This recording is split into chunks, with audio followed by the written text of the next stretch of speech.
Yeah. You know, one of the things that we try to do here in the motorcycle community is provide escorts. Do you recall when you came back and landed in St. Louis, did you get a motorcycle escort back to Jefferson City? Are you part of that escort? I was part of that escort. Well, I'll tell you, it was quite remarkable. We were so impressed, and this is what happened. We had a state police escort in front of the bus coming from St. Louis to Columbia, and hello. Yeah, John, go ahead. Yeah, we're still here. Yeah. Still here? Yeah, still there. The state police pulled ahead, and the motorcycles came in between the lead police and the bus, and they were blinking their lights. And all the veterans in the bus started hollering, yelling, and clapping. We were hoping you could hear us. Oh, we heard, John. I mean, when you're a dignitary, you get that kind of treatment.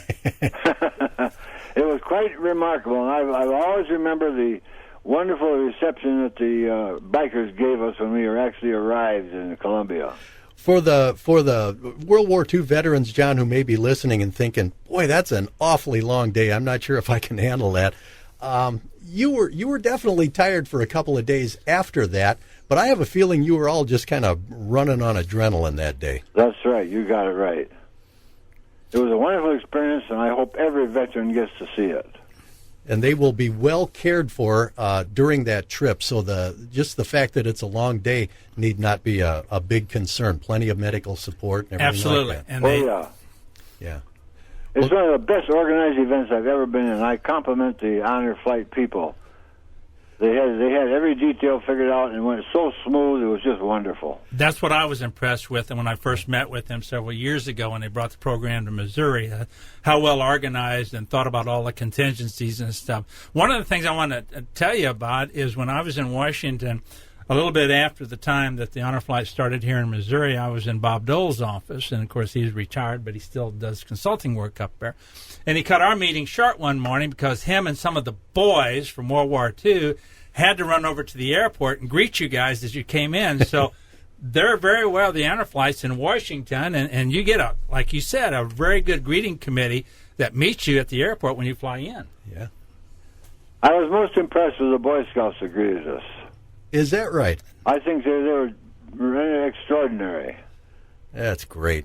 Well, John, we appreciate you being on and kind of giving us a first-hand account. They are looking for people to go on this next Honor Flight on the 29th. Seats are available. And we appreciate you being on with us again, and I'll be talking with you real soon. Real good. Okay, talk to you later. Thank you. Have a great day. All right. Hey, you too.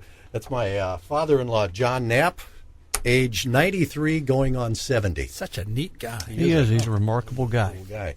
And they are all remarkable people, all of those World War II vets that go on that Honor Flight.